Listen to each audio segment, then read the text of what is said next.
Mobile data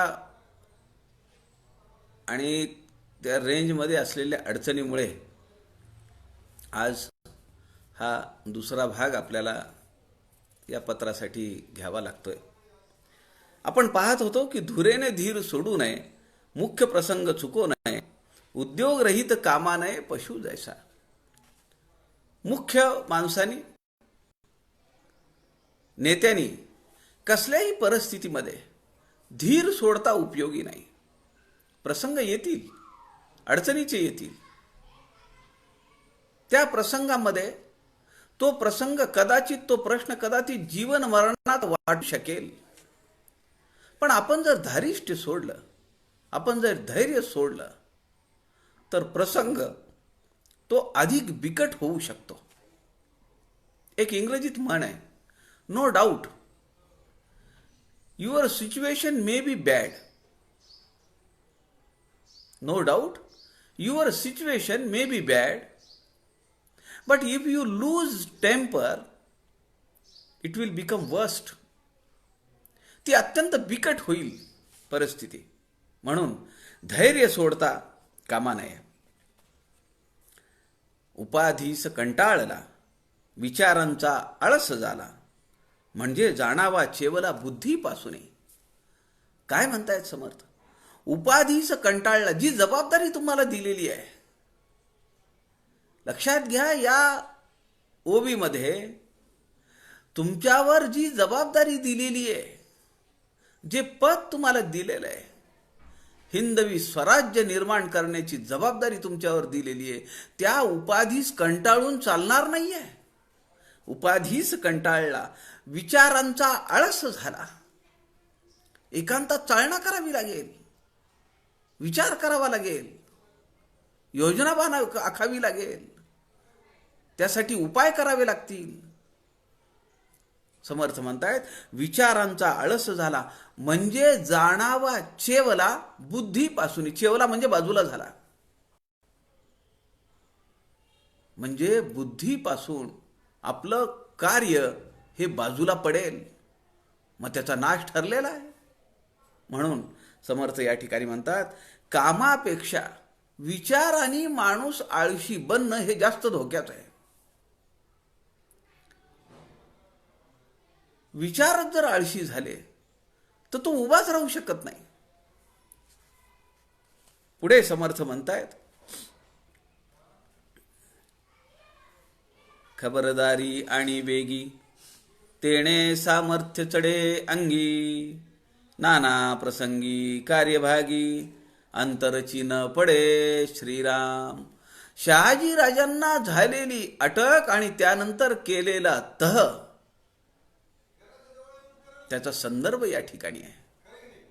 खबरदारी आणि वेगी, घडली आहे घटना, मान्य आहे, पण त्याला लगेच तातडीचा उपाय काय करायला लागेल? खबरदारी आणि वेगी, तेणे सामर्थ्य चढे अंगी. काही वेळा आपल्याला मागे यावं लागेल, तो खबरदारीचा उपाय म्हणून यावं लागेल. पण त्यामुळे काय होईल? आपलं बळ वाढेल. आजच्या घडीला आपल्याला तोंड देऊन चालणार नाहीये.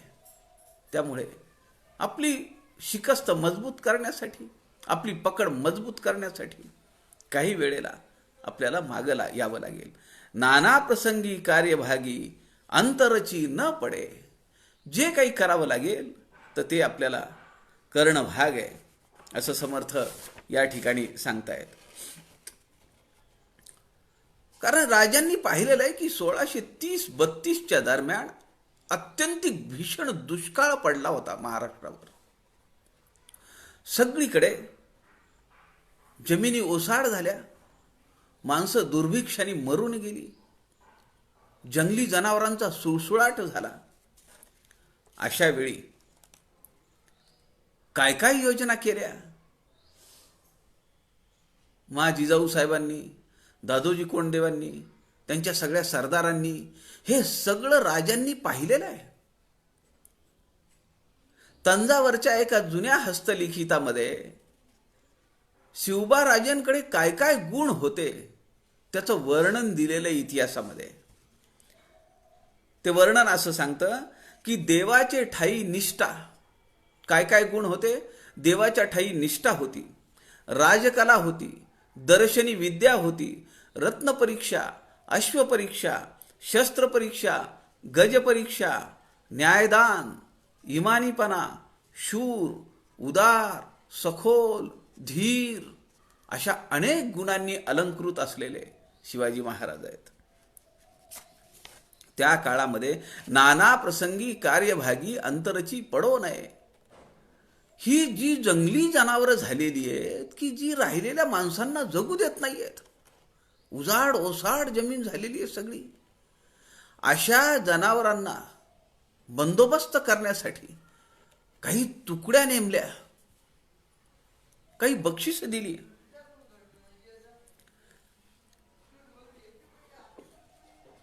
हा सगळा विषय राजांच्या लक्षात आहे. आणि आता सध्या शहाजीराजांना झालेल्या अटकेच्या पार्श्वभूमीवर केलेली उपाययोजना या संदर्भामध्ये समर्थ या गोष्टी सांगतायत. कार्यकर्ते दूरी करावे, प्रसंगे सवेची हाती धरावे, परंतु शोधोनी पहावे कपटाविषयी श्रीराम. समर्थ या ठिकाणी म्हणतात की काही वेळा आपल्याला कार्यकर्ते दूर ठेवावे लागतील.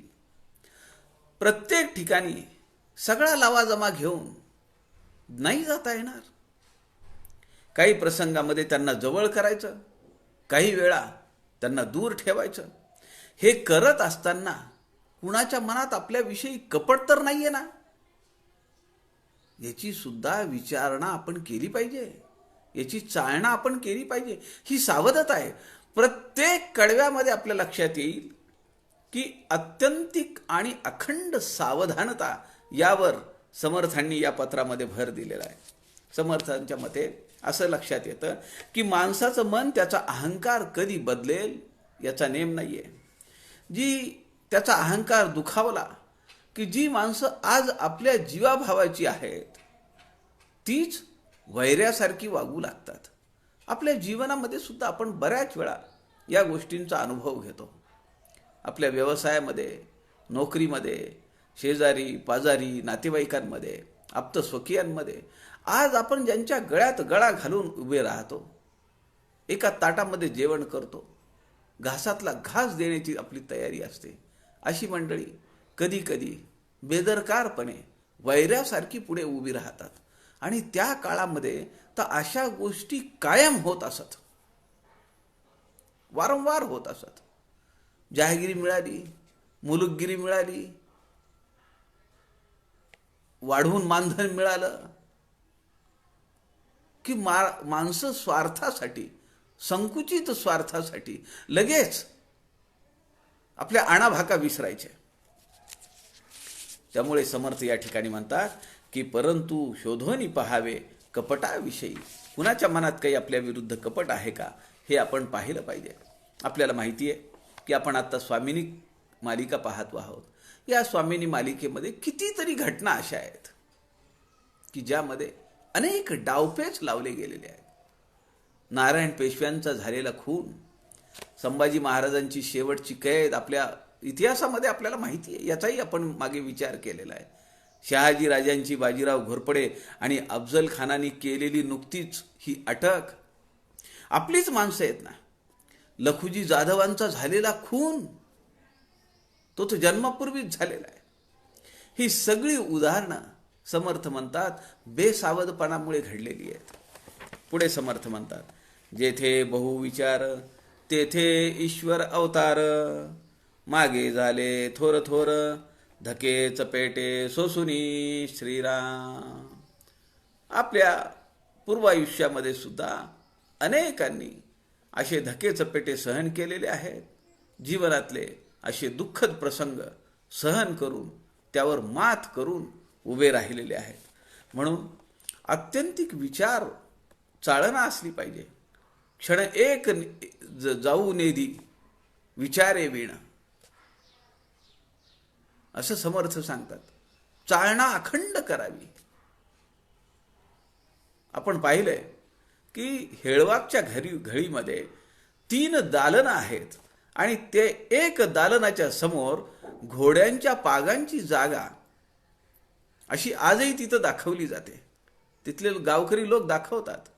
राजे यायचे, त्यांच्या घोड्यांची व्यवस्था तिथं व्हायची. म्हणजे तिथं मसलती व्हायच्या, चाळणा व्हायची, नियोजन व्हायचं, अनेक योजना तयार व्हायच्या. जेथे बहुविचार तेथे ईश्वर अवतार. आपल्याला माहिती आहे की यत्न तोच देव जाणावा सांगणारे समर्थ रामदास आहेत. प्रयत्नाला भगवंताचं स्वरूप मांडणारा हा एकमेव विरळा संत आहे. या ठिकाणी समर्थ म्हणतायत, जेथे बहुविचार, अनेक विचारांची चालना ज्या ठिकाणी होते, विचारपूर्वक नियोजनपूर्वक कार्य ज्या ठिकाणी होत आहे, ते समर्थ म्हणतात तेथे ईश्वरी अवतार. म्हणून एकदा शिवाजी महाराज नमस्कारासाठी वाकले असताना समर्थांनी दोन्ही खांद्यांना उचलून धरलं आणि ते त्यांना म्हणाले, आपण महेशाचे, शिवाचे अवतार आहात, महादेवाचे अवतार आहात. म्हणून या ठिकाणी सुद्धा असाच गौरव त्यांनी शिवबाराजांचा केलेला आहे. तेथे ईश्वर अवतार, जेथे बहुविचार, मागे झाले थोर थोर, धके चपेटे सोसुनी. अनेक टक्के टोनपे खाऊन माणसं मोठी झालेली आहेत, त्यांना ईश्वरत्व प्राप्त झालेलं आहे, असं समर्थ या ठिकाणी सांगतायत. सर्वसामान्य माणसाला आघात सहन करण्याचं सामर्थ्य त्याच्या अंगी नसतं. आपण पाहतो आहोत, दिग्गज मंडळी आहेत. मागच्या या लॉकडाऊनच्या परिस्थितीमध्ये किती जणांनी आत्महत्या केल्या, अनेक जणांची कुटुंब उद्ध्वस्त झाली, ते नैराश्य, वैफल्यग्रस्त झाले आणि लोकांनी आपलं जीवन संपवलं. सामान्य माणसाला असे आघात सहन करण्याचं सामर्थ्य नसतंय. म्हणून समर्थ असं म्हणतात की असं सामर्थ्य अंगी असणाऱ्या सामान्य माणूस स्वाभाविकच ईश्वरी अवतार असल्याशिवाय त्याला हे सगळं सहन होत नाही. पुढे समर्थ म्हणतात, आपल्या मनासी रोधावे, परांतर शोधावे, क्षणक्षणा सांभाळावे, बदलेल म्हणून.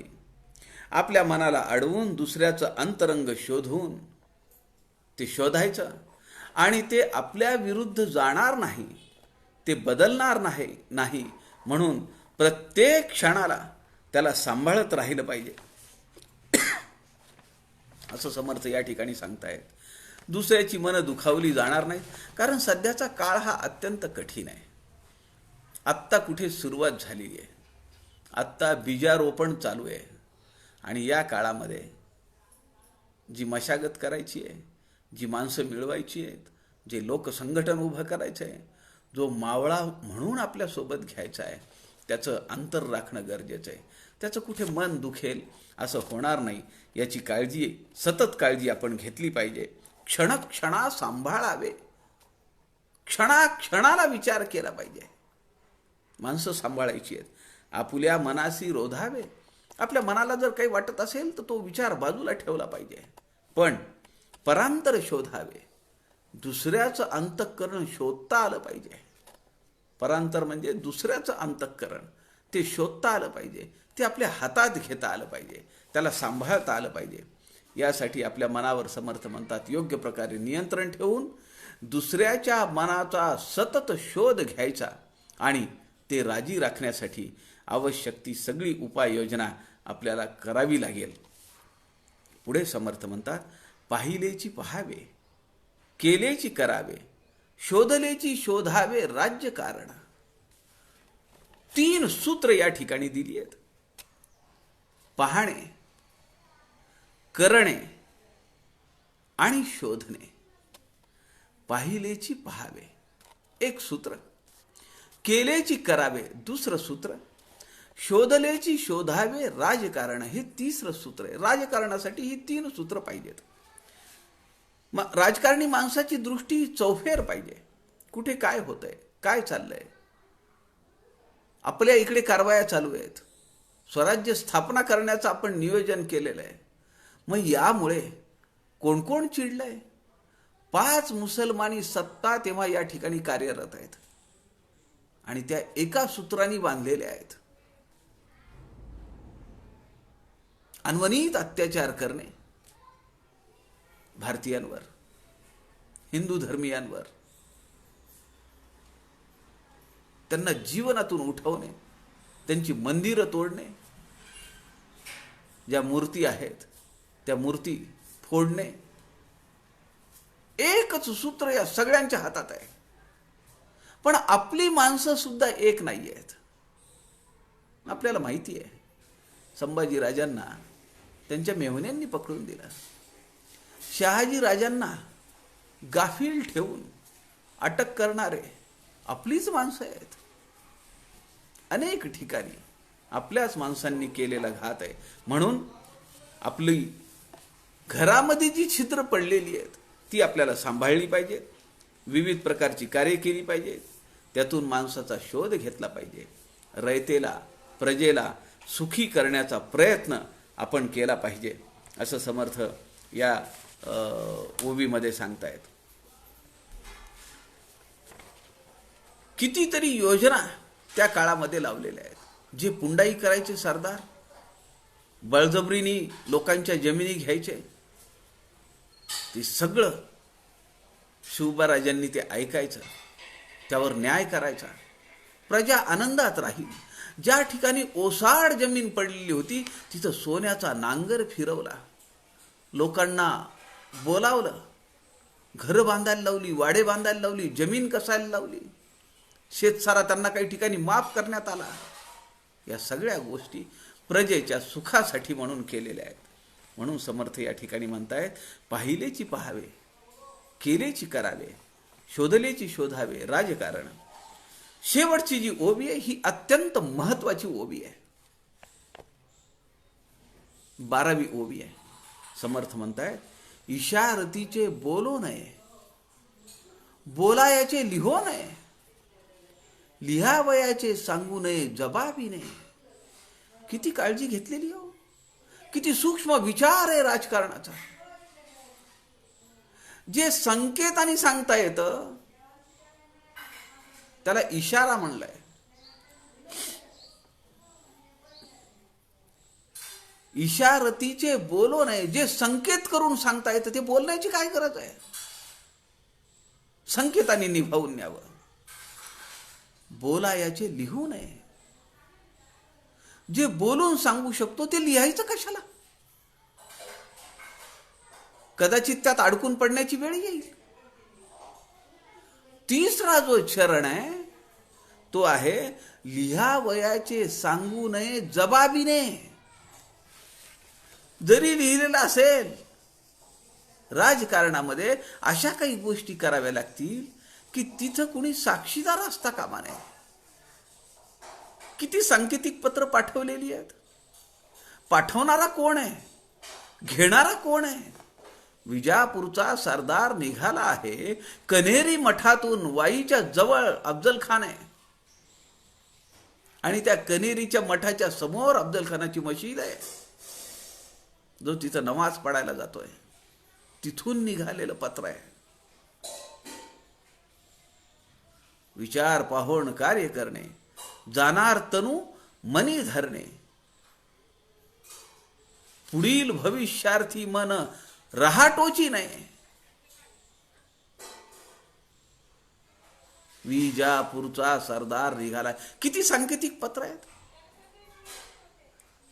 म्हणून जे लिहायचंय ते जबाबीने लिहू नये, साक्षीदार कोणी ठेवून लिहू नये. समर्थ या ठिकाणी म्हणतायत की राजकारण करणाऱ्या माणसांनी इशारतीचे, म्हणजे इशाराने जे होईल, संकेताने जे होईल ते बोलायचं कशाला. जे बोलण्यावर होईल काम ते लिहायचं कशाला. आणि जे लिहावं लागतं त्याला साक्षीदाराची गरज काय. आपले कार्य, आपल्या हालचालीचे संकेत प्रतिस्पर्ध्याला आपल्या बोलण्यातून मिळता कामा नयेत. हाही दुसरा विचार या पत्रामधून येतो. म्हणून अशा प्रकारचं बोलू नये. आपल्या बोलण्यावर नियंत्रण ठेवलं पाहिजे. कोणतीही मसलत गुप्तपणे करावी. 4 लोकांच्या समोर बोलू नये. जे बोलायचं ते लिहू नये. कारण काही गोष्टी ह्या केवळ लिहिण्यापुरत्या असतात, तर काही गोष्टी ह्या केवळ बोलण्यासाठीच असतात. अशी सावधानता आपण बाळगली पाहिजे. असं समर्थ या ठिकाणी शिवाजी महाराजांना सांगतायत. या पूर्ण पत्रामध्ये शिवाजी राजांना अत्यंतिक सावध राहण्याचा सल्ला या पत्रात दिलेला आहे. या पत्राचं नावच आहे अखंड सावधानता प्रकरण. आणि हे पत्र साधारण 1648-49 ज्या काळामध्ये अनुग्रह दिलेला आहे, शहाजीराजांना अटक झालेल्या पार्श्वभूमीवर हे पत्र शिवाजी महाराजांना समर्थ रामदास स्वामींनी पाठवलेलं आहे. अशा उपदेशपर काव्याचा विचार उद्या दुपारी 3च्या सत्रामध्ये 3 ते 4 या वेळेमध्ये आपण पुन्हा करूया. तोपर्यंत आपल्या सगळ्यांच्या हृदयस्थ परमेश्वरास नमस्कार करतो. झालेली सेवा समर्थांच्या चरणी अर्पण करतो. जय जय रघुवीर समर्थ.